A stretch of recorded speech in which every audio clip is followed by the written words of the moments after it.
Hello दोस्तों, NS bye study पे आपका स्वागत है। आज हम लोग मैथ का एक चैप्टर लेके आए हुए हैं जिसका हम लोग कोऑर्डिनेट ज्योमेट्री बोलेंगे। ये क्लास 9 का एक चैप्टर है और इसको हम लोग आज पूरा तरीके से एकदम हम लोग पूरा डिटेल्स के साथ सारा जानकारी इसका लेंगे। और आप लोग को बता दें, कोऑर्डिनेट ज्योमेट्री इसका मतलब हम लोग बोलेंगे तो निर्देशांक ज्यामिति कहते हैं। निर्देशांक ज्यामिति होता क्या है इसके बारे में हम लोग जानेंगे। जैसे हम लोग प्लेन शेप होता है, प्लेन शेप का मतलब हुआ कि जैसे समतल आकृति जो होता है, अगर समतल अगर क्षेत्र में हम लोग बोले या समतल पर बोले तो दो परस्पर लंबवत रेखा जैसे हम लोग बात करें कि दो परस्पर लंबवत रेखा अगर हम लोग बात करें, एक अगर परस्पर लंबवत रेखा लेते हैं एक्स डैश और x, फिर एक परस्पर लंबवत रेखा लेते हैं y एंड y डैश, ये दोनों जो है लंबवत है, ये बिंदु O पर काटता है जिसको हम लोग O यानी मूल बिंदु कहते हैं। ये जो है परस्पर लंबवत काटता है। जैसे हम लोग बात करें, ये एक बोर्ड भी है, एक प्लेन शेप है और ये समतल है तो कोई भी समतल अगर फिगर हो तो उसमें हम लोग अगर परस्पर दो लंबवत रेखा खींचे तो वो एक लंबवत रेखा खींचने के बाद हम लोग का विभाजित होता है बिंदु O पर, जिसको हम लोग पॉइंट O बोलते हैं। और ये बिंदु जो है 4 बराबर भागों में बांटता है। ये जो है 4 बराबर भागों में बांटता है और इसी 4 भाग को हम लोग चतुर्थांश के नाम से जानते हैं। जैसे हम लोग अगर बात करें, इसमें से जो रेखा हम लोग खींचे x dash O X and y dash, तो इसमें हम लोग देखें x डैश ओ एक्स को हम लोग x अक्ष बोलते हैं और y एंड y डैश हम लोग y अक्ष बोलते हैं। इसमें हम लोग देखें तो एक कोऑर्डिनेट ज्योमेट्री का सबसे मेन पॉइंट ये हम लोग का होता है कि x अक्ष और y अक्ष। जब x अक्ष और y अक्ष जब समतल आकृति पर खींचते हैं परस्पर लंबवत, तो ये 4 बराबर भागों में बांटता है। कितने भागों में? 4 बराबर भागों में। और ये 4 बराबर भागों में बांटता है और यही 4 भागों को हम लोग चतुर्थांश कहते हैं। और ये चतुर्थांश में हम लोग देखते हैं, सबसे पहले हम लोग बात करेंगे, अगर कोई लाइन है तो इसका हम लोग लेफ्ट साइड और राइट साइड, तो राइट साइड हम लोग को बढ़ते जाता है यानी कि पॉजिटिव की ओर और लेफ्ट साइड हम लोग का नेगेटिव की ओर। इसी कारण से हम लोग जैसे O बिंदु हम लोग बात किए तो इधर हम लोग का पॉजिटिव होगा, और इधर हम लोग का नेगेटिव होगा यानी कि माइनस होगा, यानी कि ऋणात्मक होगा। इसी तरह से फिर हम लोग बात करें इसमें तो हम लोग का ऊपर हम लोग का बढ़ता है और नीचे हम लोग का घटता है। इसी कारण से हम लोग बढ़ने का मतलब हुआ कि ये प्लस होते जाएगा और इसलिए हम लोग इसको प्लस कहते हैं। और इसमें हम लोग बात करें तो नीचे हम लोग देखें तो ये घटते जा रहा है, इसका मतलब ये हम लोग का माइनस की ओर यानी कि घट रहा है, इसलिए हम लोग इसको ऋणात्मक कहते हैं। तो ये हम लोग का जो देखें, जो परस्पर दो समतल रेखा पर जो लंबवत दोनों काट रहा था O पॉइंट पर, ये हम लोग का इसमें 4 बराबर भागों में बांटता है और ये 4 बराबर भागों में बांटता है और इसी को हम लोग चतुर्थांश कहते हैं। चतुर्थांश में हुआ कि इसमें जो है चतुर्थांश में हम लोग देखते हैं तो इसमें एंटी क्लॉक वाइज घूमता है। जैसे हम लोग का अगर क्लॉक बात करें तो हम लोग का ये क्लॉक इस तरह से घूमता है ना, इस तरह से घूमता है। लेकिन अगर चतुर्थांश के बारे में बात करें तो इसमें हम लोग का एंटी क्लॉक वाइज घूमता है। और इसी कारण से हम लोग इसको हम लोग प्रथम चतुर्थांश कहते हैं, इसको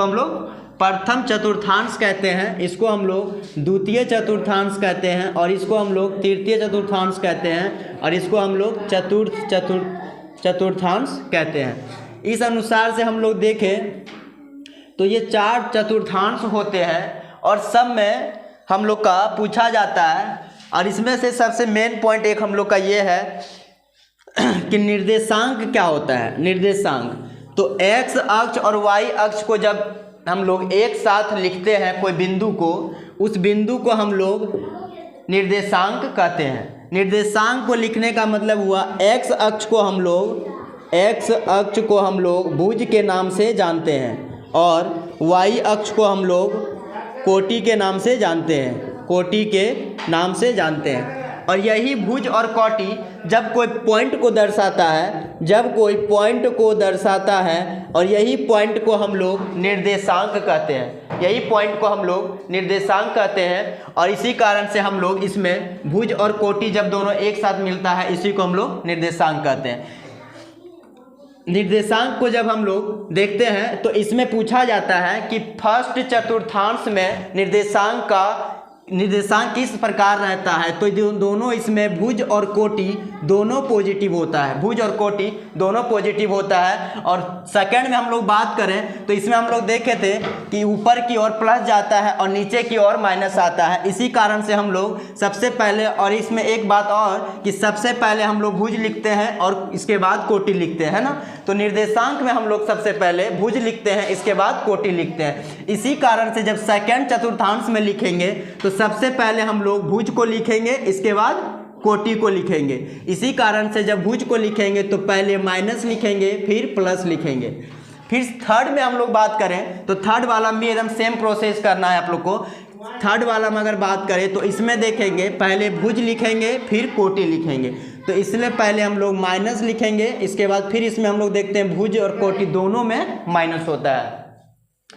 इसके बाद हम लोग बात करें फोर्थ चतुर्थांश में, तो फोर्थ चतुर्थांश में फिर उसी तरह भुज पहले लिखेंगे, इसके बाद कोटि लिखेंगे। तो पहले भुज हम लोग देखते हैं, भुज होता है हम लोग का प्लस और कोटि होता है हम लोग का माइनस। ये हम लोग का कहाँ काम करेगा, तो हम लोग देख रहे थे इसमें चतुर्थांश में आप लोग को हम बताएं कि 4 होता है, यानी जो समतल का जो लंबवत जो रेखा जो काट रहा था वो 4 बराबर भागों में बांट रहा था। और इसमें हम लोग देख रहे हैं first, second, third and fourth. इसमें आप लोग को हम बताएं कि किसमें पॉजिटिव होता है भुज और कोटि और किसमें नेगेटिव होता है, ये आप लोग को बताएं। तो ये चतुर्थांश होता है और ये एंटी क्लोज वाइज घूमता है, ठीक है। इसमें हम लोग आप लोग को बताएं कि इसमें हम लोग निर्देशांक के बारे में बात करें तो निर्देशांक हम लोग बताएं कि निर्देशांक में भुज और कोटि जब एक साथ लिखते हैं तो वो निर्देशांक कहलाता है और ये ब्रैकेट के अंदर लिखा जाता है, ठीक है, और कॉमा। इसके बाद हम लोग देखें, अगर बात करें पूछा जाता है क्वेश्चन, कोई क्वेश्चन पूछा जाता है कि निर्देशांक -5 टू कौन सा चतुर्थांश में आता है, ये क्वेश्चन आ रहता है। तो हम लोग देखें, ये हो गया भुज, ये हो गया कोटि, यानी कि भुज हम लोग का नेगेटिव होगा और कोटि हम लोग का पॉजिटिव होगा। यानी कि भुज हम लोग ऋणात्मक बोलेंगे और कोटि हम लोग धनात्मक बोलेंगे। तो माइनस और प्लस हम लोग देखें तो कौन सा चतुर्थांश में देखे थे माइनस और प्लस, तो माइनस और प्लस हम लोग देखे थे सेकंड चतुर्थांश में। इसलिए इसमें बात किया जाता है कि ये निर्देशांक जो दिया गया है कौन सा चतुर्थांश में आता है। तो हम लोग बात करेंगे ये निर्देशांक जो है ये द्वितीय चतुर्थांश में आता है, द्वितीय चतुर्थांश में आता है, द्वितीय चतुर्थांश में आता है। तो हम लोग इसमें देखें, बेसिक हम लोग सारा देख लिए। और इसमें एक पॉइंट हम लोग का ये पूछा जाता है कि इसमें जो मूल बिंदु होता है, ये मूल बिंदु होता क्या है। तो मूल बिंदु का मतलब हुआ कि हम लोग का x का जो निर्देशांक होता है, x अक्ष जो होता है और y अक्ष जो होता है, जिस बिंदु पे काटता है वो मूल बिंदु कहलाता है। दोनों जब लंबवत बिंदु के जिस बिंदु पर काटेगा वो बिंदु क्या कहलाएगा, मूल बिंदु। इस मूल बिंदु का अगर हम लोग का एक पूछा जाता है ऑब्जेक्टिव में कि मूल बिंदु का निर्देशांक क्या होता है, मूल बिंदु का निर्देशांक क्या होता है, ये क्वेश्चन पूछा जाता है। तो मूल बिंदु का निर्देशांक अगर हम लोग बात करें तो 0, 0 होता है, क्योंकि ये दोनों जो है यहाँ पे काटेगा, इसका इधर से हम लोग का नेगेटिव, इधर हम लोग का पॉजिटिव, ऊपर हम लोग का पॉजिटिव, नीचे हम लोग का नेगेटिव। तो जिस तरह का हम लोग बांट रहा था ये 4 बराबर भागों में और जिस बिंदु पर काट रहा है वो बिंदु हम लोग का मूल बिंदु कहलाता है। इसमें एक क्वेश्चन जो हम आप लोग को बताए कि मूल बिंदु का निर्देशांक क्या होता है, तो ये मूल बिंदु का निर्देशांक 0, 0 होता है, ये आप लोग याद रखिएगा। और ये चतुर्थांश वाला जो आप लोग को हम बताए, इसमें आप लोग जैसे इसी तरह का क्वेश्चन ऑब्जेक्टिव में आता है, ठीक है। और ये ऑब्जेक्टिव आप लोग को काम करेगा ऑब्जेक्टिव में कि जो हम लोग ये चतुर्थांश पढ़े हैं ये सारा ऑब्जेक्टिव में काम करेगा, ठीक है। इसके बाद हम लोग अब देखते हैं इसमें कि दो बिंदु जब दो निर्देशांक दिया रहता है उसके बीच का डिस्टेंस पूछता है, उसके बीच का डिस्टेंस पूछता है। और ये डिस्टेंस में बहुत सारे बच्चे प्रॉब्लम में कर लेते हैं, और मेन होता है उसमें क्या कि बच्चे जो है फॉर्मूला को गलत लिख लेते हैं, जिसके वजह से उसमें आंसर भी गलत आ जाता है। इसमें हम लोग अगर बात करें कि दो पॉइंट अगर ए और बी और इस पॉइंट का अगर निर्देशांक पूछा जाए, बोलेगा इसका निर्देशांक x1 और y1 है और इसका निर्देशांक x2 और y2 है, तो हम लोग बात करें ए से बी के बीच का डिस्टेंस क्या होगा।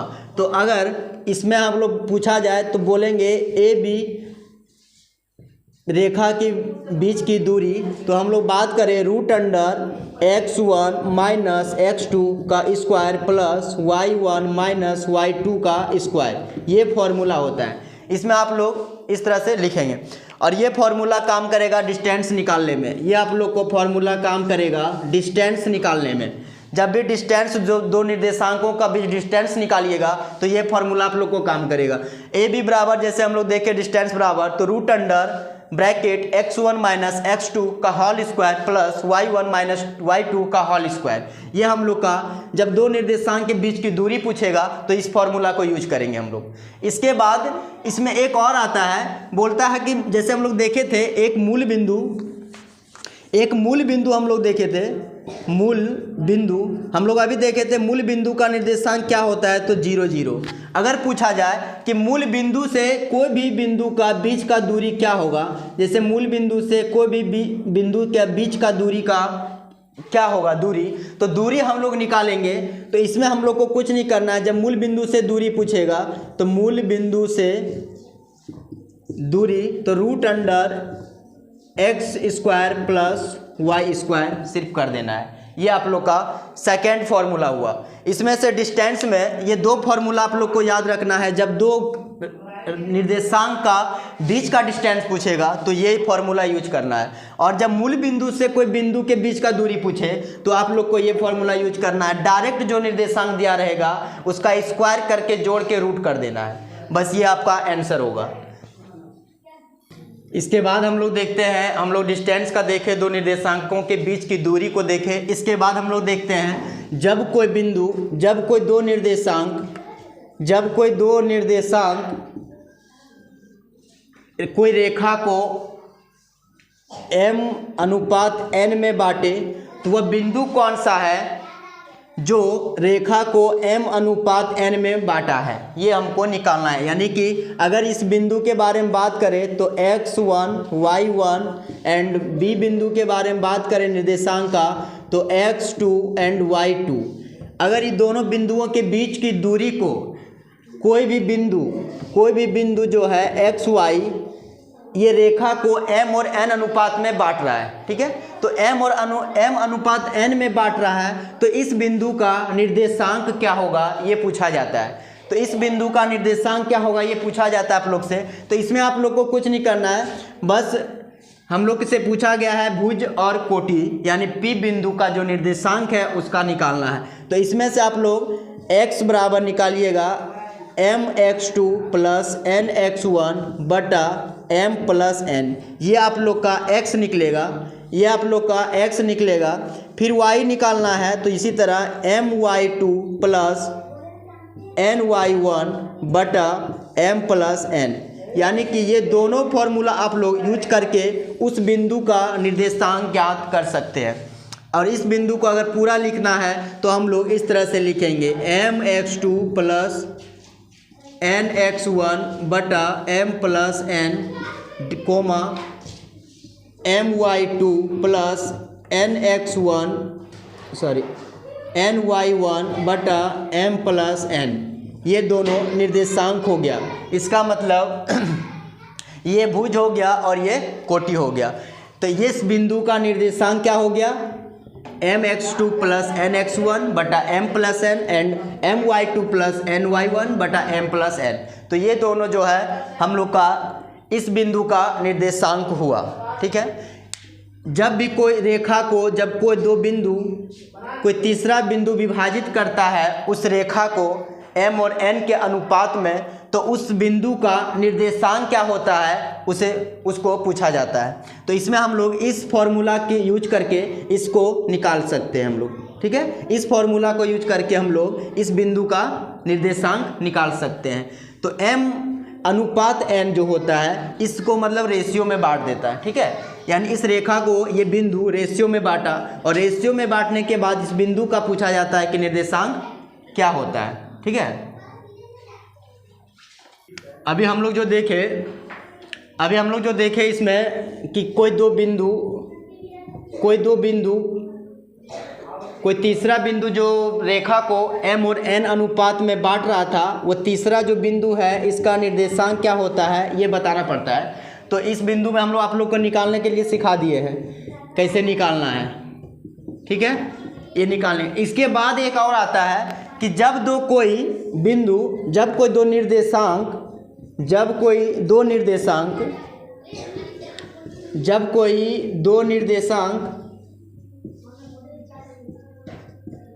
दो निर्देशांक कोई बिंदु रेखा को बराबर भागों में बांटता है। अभी हम लोग देखें m और n अनुपात में बांट रहा था। अब m और n अनुपात में जो हम लोग पहले पढ़े थे, ये हो सकता है 1:3 में बांटे, 2:3 में बांटे, तो क्या इसका रेशियो सेम है?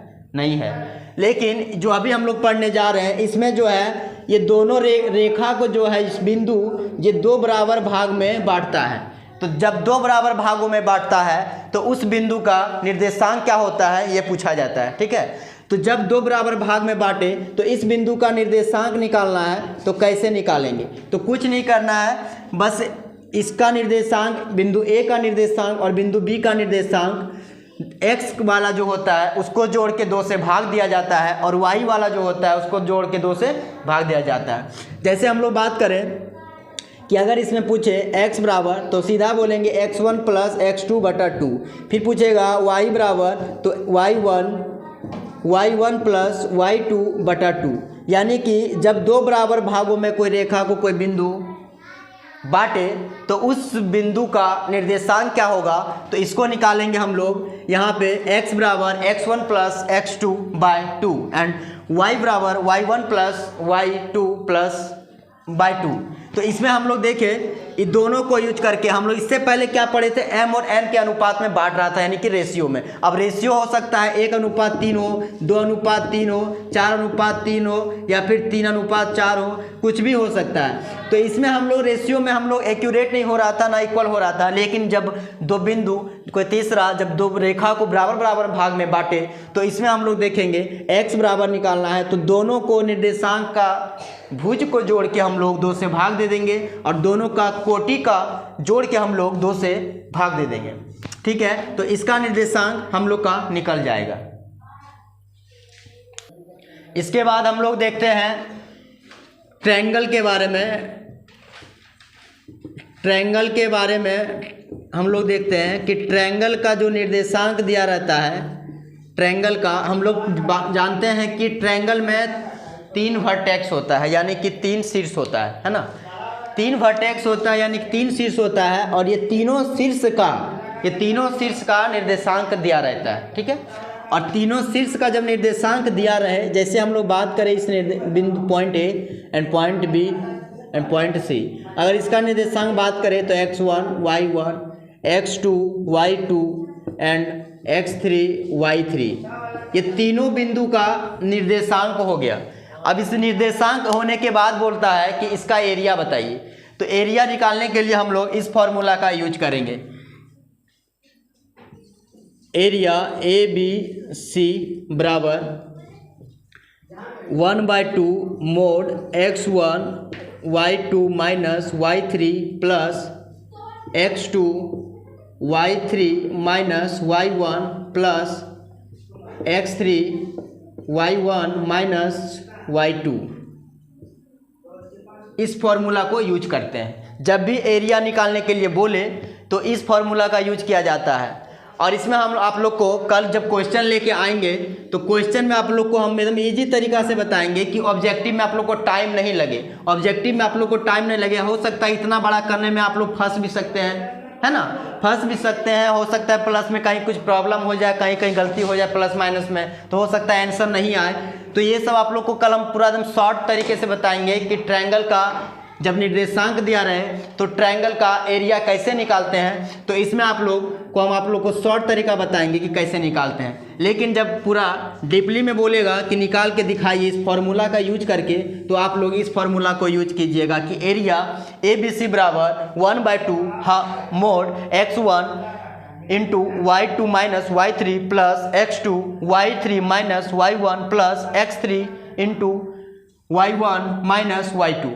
इसमें देखो सबसे मेन होता क्या है हम लोग देखे थे कि यहाँ पे देखो 1 2 3 2 3 1 3 1 2, यानी कि ये 1 2 3 जो है ये तीनों हर स्टेप में आएगा, हर स्टेप में आएगा 1 2 3।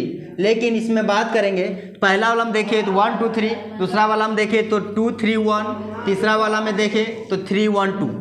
ये तीनों चीज़ आप लोग याद रखते हैं तो इसमें आप लोग नहीं फंसिएगा फॉर्मूला लिखने में। लेकिन इसमें आप लोग हम शॉर्ट तरीका भी बताएंगे कि जब 3 निर्देशांक दिया रहे तो उसका हम लोग एरिया कैसे निकालेंगे एकदम मिनट सेकेंडों में, वो हम लोग कल क्वेश्चन जब लेके आएंगे तो आप लोग को ये सारा हम लोग क्लियर करेंगे।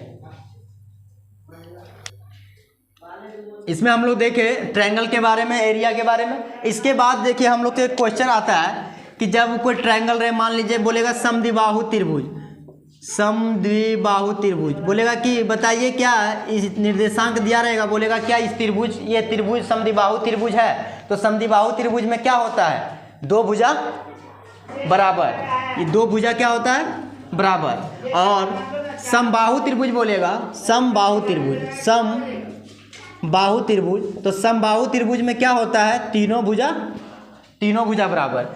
इसीलिए जब निर्देशांक दिया रहे, जब 3 निर्देशांक रहेगा ट्रायंगल में, तो बात पूछेगा कि बताइए क्या ये त्रिभुज समद्विबाहु त्रिभुज है। तो कैसे निकालेंगे, तो ये दोनों का डिस्टेंस निकालेंगे, डिस्टेंस का फॉर्मूला तो बता दिए हैं, ये दोनों का डिस्टेंस निकालेंगे, फिर ये दोनों का डिस्टेंस निकालेंगे, है ना। अगर ये दोनों डिस्टेंस सेम आया तो इस त्रिभुज क्या होगा, ये त्रिभुज समद्विबाहु।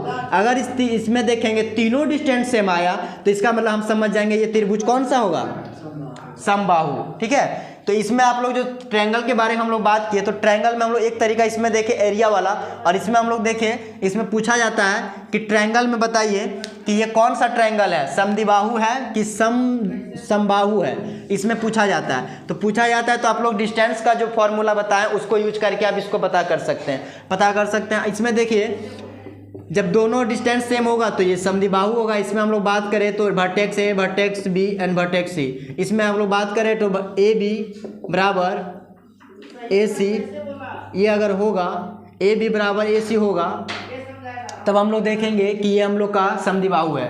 इसके बाद हम इसमें देखें, इसमें बात करेगा तो बोलेगा ए बी बराबर बी सी बराबर सी ए, अगर ये तीनों बराबर हम लोग देख लिए समद्विबाहु और समबाहु। इसके बाद हम लोग देखते हैं इसमें एक होता है समरेख। आज हम लोग सारा बेसिक जो पढ़े थे, इसके बाद हम लोग इसके अनुसार कलम इस पे जितना भी सारा आप लोग को फॉर्मूला बताए, जो बेसिक बताए, उस पर सारा क्वेश्चन हम क्लियर करेंगे कि कौन सा जो हम लोग बताए किस कौन सा फॉर्मूला पे कौन सा क्वेश्चन बनता है, उस चीज़ को हम लोग बताएंगे। और कल हम लोग का ये पार्ट 1 रहा और कल हम लोग का कोऑर्डिनेट ज्योमेट्री का पार्ट 2 आएगा। इसमें हम लोग सारा क्वेश्चन का फुल डिटेल्स के साथ पढ़ेंगे क्वेश्चन का। आज हम लोग इसका कोऑर्डिनेट ज्योमेट्री का फुल जो बेसिक देखे थे, फुल बेसिक जो देखे थे हम लोग, इसमें सारा आप लोग को आशा है कि क्लियर हो गया होगा। तो इसमें हम लोग जो सारा हम लोग जो देख लिए कोऑर्डिनेट ज्योमेट्री का जितने भी सारा था हम लोग फार्मूला छोटा छोटा, और हम लोग कल इसमें क्वेश्चन जो बनाएंगे उसमें ट्रिक के साथ और 9 क्लास और 10 क्लास वाला जिस तरह का बनाया जाता है उस तरह हम लोग लॉन्ग में भी सीखेंगे, और शॉर्ट ट्रिक में भी जो कंपटीशन में भी काम करता है, और टाइम का जो हम लोग को वैल्यू देना है कंपटीशन वाला में, इसमें हम लोग को काम करेगा। तो हम लोग दोनों तरीके से पढ़ेंगे कल हम लोग दोनों तरीके से पढ़ेंगे कि कैसे छोटा बनाया जाता है, कैसे हम लोग टाइम को बचाएं, और इसमें हम लोग कैसे हम लोग लॉन्ग बना के हम लोग फुल मार्क्स उठाएं। इन दोनों का बारे में बात हम करेंगे। तो इसमें हम लोग कोऑर्डिनेट ज्योमेट्री का आज हम लोग इतना ही रखते हैं। इसके बाद कल हम लोग इस पर क्वेश्चन लेकर आएंगे और जो थोड़ा मोड़ा छूटा है कल इस पर हम लोग क्लियर करेंगे। तो आप लोग को वीडियो ये पसंद आया होगा। NS बाय स्टडी से जुड़िए और इस तरह का हर बार वीडियो आते रहेगा और पर डे हम लोग वीडियो डालेंगे और इसमें आप लोग जुड़िए। और ये 9 क्लास 10 क्लास भी काम करेगा इसमें और कंपटीशन वाले लोग भी इसमें काम करेगा, यानी कि इसमें दोनों बच्चे का भी काम करेगा और जनरल कंपटीशन का भी जो तैयारी कर रहा है इसमें दोनों का काम करेगा। इसका मतलब हुआ कि इस चीज़ से आप लोग जुड़े हैं NS बाय स्टडी से और इसमें आप लोग को सारा फ़ायदा मिलेगा और हर तरह का चीज़ बताया जाएगा। इसमें कोई भी ऐसा चीज़ छोड़ेंगे नहीं, हर तरीके से पढ़ेंगे, हर लॉन्ग भी पढ़ेंगे, शॉर्ट भी पढ़ेंगे, हर तरीके से पढ़ेंगे। तो आज हम लोग का कोऑर्डिनेट ज्योमेट्री का पार्ट 1 यहीं पे समाप्त होता है। फिर हम लोग कल कोऑर्डिनेट ज्योमेट्री का पार्ट 2 लेके आएंगे और इसमें क्वेश्चन भी करवाएंगे और कुछ बेसिक भी बताएंगे। और इसमें कुछ जो छूटा है इसमें हम लोग जैसे स्लोप छूटा है और इसमें हम लोग बात करें तो इसमें से रेखा का समीकरण का कुछ और पॉइंट छूटा है, तो हम लोग कल इसको हम लोग क्लियर करेंगे। आज हम लोग इतना ही वीडियो रखते हैं। थैंक यू, जय हिंद।